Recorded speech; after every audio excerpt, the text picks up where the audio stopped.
东突厥斯坦维吾尔协会代表前往安卡拉会见了联盟党领导人穆斯塔法，进一步讨论了中共政府在东突厥斯坦对维吾尔人实施的反人类罪行，利用各种名义开设的各类学习中心以及关闭问题，和居住在土耳其的维吾尔人居住许可证等等问题。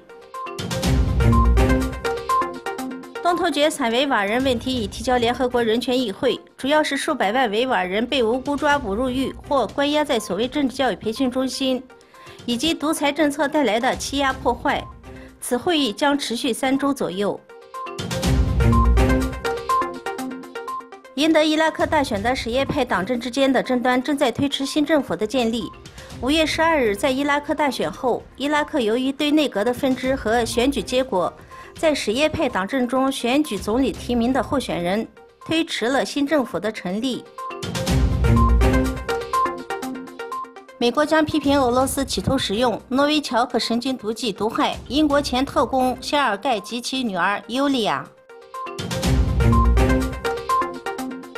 印尼度假胜地龙目岛发生强烈地震，造成死亡人数已上升至347人，1447人受伤，15余万人无家可归。